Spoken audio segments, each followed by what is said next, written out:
Hello students, welcome to global online. This is Ankita Sood. So paper one में communication unit का एक बहुत important topic है वर्बल कम्युनिकेशन। यहाँ से गारंटेड पेपर में क्वेश्चन आपको देखने को मिलेगा। सो इस वीडियो में स्टूडेंट्स आप लोगों को मैं एमसीक्यूज के थ्रू बताऊंगी कि वर्बल कम्युनिकेशन क्या होता है और कैसे इस टॉपिक में से क्वेश्चंस पेपर में पूछे गए हैं। इसका भी एक क्लियर आइडिया आप लोगों को आज मिलने वाला है। स्टूडेंट्स, पेपर वन में आप सबको हेल्प करने के लिए एक कंप्लीट कोर्स में लेकर आई हूँ, जिसमें अगले 30 दिन के अंदर आपको रोज 2 से 3 लाइव लेक्चर्स के साथ पेपर से पहले 100% सिलेबस तो कवर करवाया ही जाएगा। साथ ही आपके रिवीजन के लिए full syllabus MCQs and PYQs भी दिए जाएंगे, जिसमें कि आपको कुछ ऐसे ट्रिक्स बताऊंगी जिससे इजीली करेक्ट आंसर को पेपर में आइडेंटिफाई किया जा सकता है। फाइनल प्रिपरेशन के लिए अपडेटेड मॉक टेस्ट है and 5000 plus MCQ question bank है, जो कि एक्सप्लेनेशन के साथ आपको मिलेगा। एंड यकीन रखिए कि इसमें से एज इट इज सवाल पेपर में आपको देखने को मिल सकते हैं। लिमिटेड पीरियड के लिए ये डिस्काउंट आपको दिया जा रहा है। इसके लिए आपको गिवन नंबर्स पर व्हाट्सएप के थ्रू कॉल या मैसेज करके पूरी जानकारी लेनी है। साथ ही स्टूडेंट्स, फ्री वीडियोस और मॉक टेस्ट के लिए ग्लोबल ऑनलाइन ऐप को डाउनलोड कीजिए। स्टोर सेक्शन पर सर्च बार में आपको लिखना है कोर्स का नाम। कंटेंट पर जाते ही आप देखोगे कि यूनिट वाइज फोल्डर्स हैं, जिससे कि आप कभी भी किसी भी यूनिट से अपनी रिवीजन को स्टार्ट कर सकते हो। आपके स्टेट के अलावा अदर स्टेट्स के पीवाईक्यूज भी हम आपको देते हैं प्रैक्टिस के लिए, ताकि आपको अपकमिंग एग्जामिनेशन के लिए एक आइडिया मिल जाए कि किस लेवल के सवाल पूछे जा रहे हैं।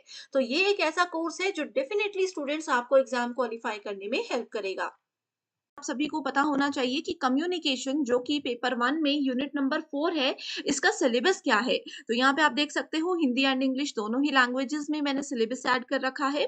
So one by one in lecture series में हम लोग एक एक टॉपिक उठाएंगे, उसी से रिलेटेड क्वेश्चंस, जिसमें कि प्रीवियस ईयर क्वेश्चंस भी इंक्लूडेड होंगे, वो मैं आपके लिए लेकर के आऊंगी, जिससे कि आपके कॉन्सेप्ट्स भी क्लियर हो जाएंगे। साथ ही एग्जाम में कैसे क्वेश्चंस पूछते हैं, कैसे स्मार्ट ट्रिक्स की मदद से हम उनको सॉल्व कर सकते हैं, ये सारी चीजें आपकी क्लियर हो जाएंगी। तो बढ़ते हैं क्वेश्चंस की ओर। तो पहला क्वेश्चन है, the communication between two persons through letters is an instance of. इसमें एक एग्जाम्पल दिया गया है कि दो लोग अगर आपस में बातचीत करते हैं लेटर्स के माध्यम से, ठीक है, तो वो कौन से टाइप की कम्युनिकेशन कहलाई जाती है? Intrapersonal verbal communication, intrapersonal non verbal communication, interpersonal verbal communication and interpersonal non verbal communication. ठीक है। सो स्टूडेंट्स, यहाँ पे देखो, सबसे पहले तो आपको ये पता चल जाना चाहिए कि इस वीडियो में हम पर्टिकुलरली वर्बल कम्युनिकेशन की बात कर रहे हैं। So option number 2 and option number 4 तो पहले ही एलिमिनेट हो जाएंगे। ठीक है। अब देखो, यहाँ पे वर्बल कम्युनिकेशन है, यहाँ पे भी वर्बल कम्युनिकेशन है। डिफरेंस आपको पता होना चाहिए इंट्रापर्सनल और इंटरपर्सनल के बीच में, राइट। सो इंटरपर्सनल कम्युनिकेशन होता है जहां पे एक पर्सन किसी दूसरे पर्सन के साथ बात करता है, एंड इंट्रापर्सनल कम्युनिकेशन होता है जहां पे कोई एक पर्सन अपने आप से ही बात करता है। अब यहाँ पे अपने आप से बात करने का मतलब ये नहीं है कि वो पागल है इंसान। ठीक है। अपने आप से बात करने का मतलब है, जो कि हम लोग मन में कई बार बात करते हैं, शीशे के सामने कुछ हम लोग मान लीजिए प्रैक्टिस कर रहे हैं, कुछ रिहर्सल कर रहे हैं, तो ये होती है इंट्रापर्सनल कम्युनिकेशन। तो क्वेश्चन में जैसे कि दिया गया है, दो लोग बात कर रहे हैं, सो इस अकॉर्डिंग राइट आंसर क्या होगा? राइट आंसर होगा यहाँ पे option number 3, that is interpersonal verbal communication. ठीक है। तो देखो स्टूडेंट्स, आप लोगों को verbal communication and non verbal communication का मतलब भी पता होना चाहिए। तो ये जो है, ये कम्युनिकेशन के दो बहुत इंपॉर्टेंट टाइप्स हैं, जो कि एक मेजर रोल प्ले करते हैं। तो देखो, वर्बल कम्युनिकेशन होता है जिसमें कि हम लोग बोलकर कुछ चीज प्रेजेंट करते हैं। जैसे मैं आप लोगों के सामने बोलकर चीजें जो है प्रेजेंट कर रही हूँ, सामने लिखा हुआ है वो भी आप देख सकते हो। सो बोलकर, लिखकर, कोई चीज किसी के सामने रख कर अगर हम उसको कोई चीज बताते हैं, तो वो होता है वर्बल कम्युनिकेशन, जिसमें कि लेटर्स, वर्ड्स, अल्फाबेट्स, शब्द, ये सब चीजें इंक्लूडेड होती हैं वर्बल कम्युनिकेशन में। एंड वहीं दूसरी तरफ जो नॉन वर्बल कम्युनिकेशन होता है, इसमें हम लोग इशारों से बातें करते हैं। चाहे इशारा उसमें कोई भी हो सकता है, चाहे हमारा फेशियल एक्सप्रेशन हो, चाहे हमने उसको हाथों से इशारा किया, आंखों से ही इशारा किया, कोई भी इशारा हो सकता है, वो होता है non verbal communication. Okay, so I hope यहाँ से आपको interpersonal, intrapersonal, verbal and non verbal communication बिल्कुल क्लियर है। इस क्वेश्चन में अभी भी कोई डाउट है तो आप कमेंट कर सकते हो, एंड इस तरह के वीडियो लेक्चर्स अगर आपको पसंद आ रहे हैं तो भी आप मुझे कमेंट करके बताते रहिए, ताकि मैं मोटिवेटेड रहूं एंड आपके लिए इसी तरह के एक से एक टॉपिक पर अच्छे से अच्छे गारंटेड लेक्चर्स लेकर के आऊं। नेक्स्ट क्वेश्चन में पूछा गया है, a verbal communication technique used in teaching is. तो मैंने अभी आप लोगों को बताया कि वर्बल कम्युनिकेशन क्या होता है। तो टीचिंग में जैसे कि मैं आपको पढ़ा रही हूं, तो ये क्या होता है, टीचिंग हमेशा एक वर्बल कम्युनिकेशन ही होती है। तो इसमें क्या चीजें यूज होती है, slow expression of words, varying the speed of voice and tone, presentation without pause, या फिर रिसोर्टिंग टू सिमेंटिक जेगलरीज। ठीक है, यानी कि अर्थपूर्ण बाजीगरी का सहारा लेना। यहाँ पे आप लोग देख सकते हो स्टूडेंट्स, जो ये वर्बल कम्युनिकेशन है, जैसे मैं आपको बोल रही हूँ, अगर मैं बहुत स्लो बोलूं, ठीक है, पहला ऑप्शन बोला गया है कि स्लो एक्सप्रेशन में धीमे धीमे बोल रही हूँ, चाहे मेरा आवाज कम है, चाहे मेरी स्पीड कम है, तो वो एक अच्छा कम्युनिकेशन नहीं होगा, खास करके टीचिंग के केस में। तो ये ऑप्शन हम एलिमिनेट कर देंगे। दूसरा ऑप्शन बोलता है varying the speed of voice and tone. अब हमें एज अ टीचर ये पता होना चाहिए कि किस जगह पे हम लोगों को अपनी टोन रेज करनी है, कहाँ पे धीरे से पढ़ाना है, कहाँ पे हमारा वॉइस मॉड्यूलेशन कैसा होना चाहिए, दैट इज वेरी इंपॉर्टेंट। ठीक है, तो इसका राइट आंसर है option number 2, that is varying the speed of voice and tone. बढ़ते हैं अगले क्वेश्चन की ओर। यहाँ पे पूछा गया है, what of the following is considered as an effective form of verbal communication। तो यहाँ पे 4 फॉर्म्स हमें गिवन है, हमें बताना है कि इफेक्टिव फॉर्म कौन सा है वर्बल कम्युनिकेशन का।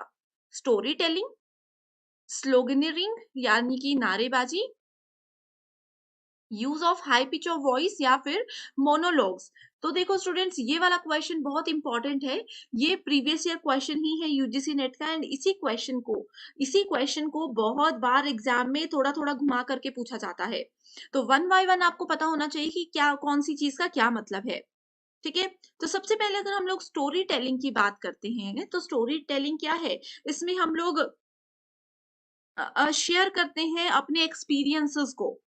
ठीक है, इसमें क्या होते हैं, कुछ एथिक्स होते हैं, कुछ वैल्यूज होती है, कुछ डिफरेंसेस हम लोगों को इसमें इसके जरिए बताते हैं। एंड जो स्लोगन है, स्लोगन क्या होते हैं, दी एम्प्लॉयमेंट और invention of slogans in a specific context.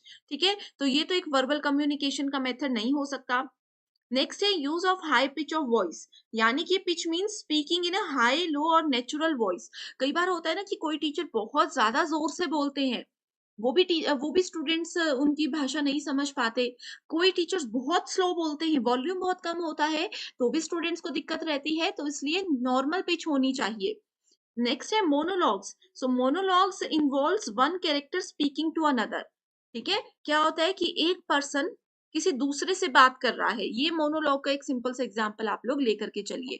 ठीक है, तो वर्बल कम्युनिकेशन का सबसे अच्छा तरीका जो है वो होता है स्टोरी टेलिंग। इसमें हम बहुत अच्छे से कहानी बताते हैं, बहुत अच्छे से अपने मन की बात या फिर जो भी हमारे एक्सपीरियंसेस रहे हैं उनको किसी के सामने प्रेजेंट करते हैं। अगला क्वेश्चन है, which of the following are sources of verbal data. Verbal data के सोर्सेज कौन कौन से हैं, traffic signals, semi structured interviews, narrative interviews, focus groups, या फिर बॉडी लैंग्वेज। क्वेश्चन नंबर 4 बहुत ही ज्यादा इजी है। ठीक है, वर्बल मतलब बोल करके, तो देखो ट्रैफिक सिग्नल में तो हम नहीं बोलते हैं, कोई भी नहीं बोलता है। ए जहां जहां पे है वो ऑप्शंस हम पहले ही एलिमिनेट कर देंगे। ठीक है, उसके बाद बॉडी लैंग्वेज, मैंने आपको बताया बॉडी लैंग्वेज और जो फेशियल एक्सप्रेशंस होते हैं, ये सब आते हैं नॉन वर्बल की कैटेगरी में, ये भी आता है नॉन वर्बल की कैटेगरी में। ऑप्शन नंबर ई जहां पे है हम उसको भी एलिमिनेट कर देंगे। राइट आंसर आ गया option number 2, that is B, C and D. तो semi structured interviews, narrative interviews और फोकस ग्रुप्स जो होते हैं, ये वर्बल कम्युनिकेशन के टाइप्स होते हैं। ठीक है, नेक्स्ट क्वेश्चन है, which of the following are identified as verbal communication skills. ये क्वेश्चन भी वेरी इंपॉर्टेंट कैटेगरी में आप काउंट कर लीजिए। ये जो इस तरह के क्वेश्चन है, जैसे क्वेश्चन नंबर 4 था, क्वेश्चन नंबर 5 है, ये क्वेश्चंस एग्जाम में जरूर पूछे जाते हैं, थोड़ा सा घुमा करके बार बार वही चीजें आती हैं। ठीक है, वर्बल कम्युनिकेशन के स्किल्स कौन कौन से होते हैं, यूज ऑफ एग्रेसिव लैंग्वेज, यानी कि चिल्ला करके गुस्से में किसी से बात करना। असर्टिवनेस यानी कि मुखरता। नेक्स्ट है opening feedback channels, taking credit for oneself या फिर use of affirmative words. So question number 5 की अगर हम लोग बात करें, ठीक है, सो यहाँ पे देखो स्टूडेंट्स, सबसे पहले आता है असर्टिवनेस, उसके बाद आता है opening feedback channel and then उसके बाद आता है यूज ऑफ अफर्मेटिव वर्ड्स, यानी कि option number 4 here is the right answer. गुस्से में किसी से बात करें तो वो एक अच्छा कम्युनिकेशन स्किल नहीं होता है। मान लीजिए मुझे, जैसे कि किसी ने मुझे कोई अच्छी चीज सिखाई है, मैं बोलती हूँ कि नहीं ये तो मैंने खुद से सीखी, मेहनत मैंने की, मुझे किसी ने गाइड नहीं किया, मुझे किसी ने कुछ नहीं बताया, यानी कि सारी चीजों का क्रेडिट खुद ले जाना, ये भी एक अच्छा स्किल नहीं होता कम्युनिकेशन में।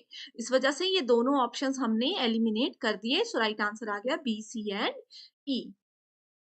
नेक्स्ट क्वेश्चन है यहाँ पे, the two categories of illustrations used in teaching are। ये क्वेश्चन क्या है? ये क्वेश्चन होमवर्क क्वेश्चन है, जो कि हमेशा मैंने आपको बताया है, मैं हर वीडियो के एंड में आपको उसी पर बेस्ड एक होमवर्क क्वेश्चन देती हूँ, जिसका आंसर आप मुझे कमेंट करके बताते हो एंड वहीं पे मैं आपको बताऊंगी कि आपका आंसर करेक्ट है या फिर इनकरेक्ट है। So two categories of illustrations used in teaching are। सो कौन सी चीजें एक टीचिंग में सबसे ज्यादा यूज की जाती है? Verbal and abstract, concrete and abstract, verbal and concrete या फिर non verbal and concrete. Hindi में पढ़ सकते हो, हिंदी में इजीली आई होप आप लोग चीजों को समझ जाओगे। ठीक है, क्या इसका आंसर है? मुझे कमेंट जरूर कीजिए। तो आई होप आज की ये वीडियो आपको पसंद आई है। जो भी कॉन्सेप्ट्स मैंने आपके साथ डिस्कस किए हैं, इसमें अब आपको कोई भी डाउट नहीं रहा होगा। So thank you so much for watching this video and I wish you all the very best.